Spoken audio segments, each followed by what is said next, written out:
Er is vals spel gespeeld bij de aanbestedingsprocedure van het openbaar vervoer in Limburg. Die aanbesteding werd begin maart gewonnen door Abellio, een dochterbedrijf van NS. De oud-directeur van Veolia Limburg lekte geheime informatie en zou zelfs voor Abellio gaan werken. De NS heeft zelf de misstanden naar buiten gebracht na intern onderzoek. De betrokken partijen, waaronder de provincie, zijn verbijsterd. Wij hebben er alles aan gedaan om het eerlijk, transparant en betrouwbaar rond te zetten, deze concessie. En dan is dit een enorm vervelende stok in de spaken. Echt enorm balen. Onacceptabel. Er zijn gewoon regels van integriteit overtreden. Waardoor bij de aanbesteding eigenlijk vals spel is gespeeld. En dat kan natuurlijk niet. De Nederlandse staat is 100% aandeelhouder van de NS. Dat maakt de zaak extra pikant, want de regering is dus toezichthouder. En ik vind dat een staatsbedrijf zeker, maar dat geldt eigenlijk voor elk bedrijf, op deze manier niet mag acteren. Er geldt een concurrentiebeding en er is gewoon een medewerker van een concurrent overgenomen. En zo is er ook vertrouwelijke informatie van de concurrent verkregen. Dat zijn onacceptabele praktijken. De directie van de NS biedt excuses aan voor de misstanden, in het bijzonder aan de provincie en Veolia. De NS heeft de directie van Abellio inmiddels geschorst. Maar die zegt dat de NS volledig op de hoogte was en wist dat voormalig Veolia-directeur René de Beer vertrouwelijke informatie doorgaf tijdens de aanbesteding.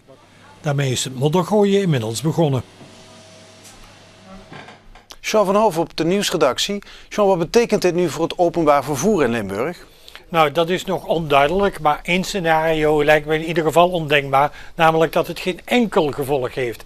Ja, maar wat dan wel? Wordt de aanbesteding helemaal overgedaan? Komt er een nieuwe aanbesteding? Of wordt het openbaar vervoer in Limburg gegund aan de nummer 2 van de recente aanbesteding? Dat zou Arriva zijn. De provincie weet het nog niet, wil de rust bewaren en eerst alles op een rijtje zetten. Ja, daar wil ik nu gewoon echt niet op vooruit lopen, want alles is speculatief. En draagt niet bij aan een goede oplossing voor het openbaar vervoer in Limburg. En dat staat voor mij voorop. Jean, hoe reageert Veolia? Nou, Veolia hoort bij de stroming die zegt de hele aanbesteding moet over. Dat vindt inmiddels ook de PVV in het Limburgs parlement. Die gaat er ook morgen mondelinge vragen over stellen. En ook de Tweede Kamer gaat een debat wijden aan de kwestie. Duidelijk is in ieder geval dat dit langlopende proces een vervolg krijgt. Wie krijgt de opdracht het openbaar vervoer de komende 15 jaar in Limburg te verzorgen? Dat is de inzet van de aanbesteding. De opdracht is maar liefst 2 miljard euro waard. De grootste aanbesteding in het Nederlands openbaar vervoer ooit. 3 bedrijven zijn in de race om die klus binnen te halen. Veolia, NS-dochter Abellio en Deutsche Bahn-dochter Arriva.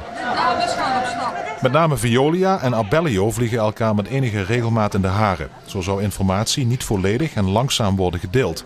Kortom, veel juridisch getouwtrek. Toch gaat de concessie gewoon door. Op 10 februari wordt bekend dat Abellio als winnaar uit de bus komt. Het bedrijf zou eind 2016 het openbaar vervoer van Veolia overnemen.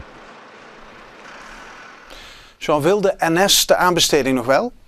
Dat denk ik wel, maar tegelijk heeft ze natuurlijk vandaag ook het boetekleed aangetrokken en gezegd van ja, we zullen ons erbij neerleggen als het openbaar vervoer in Limburg toch niet naar Abellio gaat. De teneur eigenlijk van hun reactie is eigenlijk ons past nederigheid. En wanneer is er dan meer duidelijkheid? De provincie gaat dus alles op een rijtje zetten. Ik verwacht binnen 1 tot 3 weken duidelijkheid, want dit kan natuurlijk niet te lang aanslepen.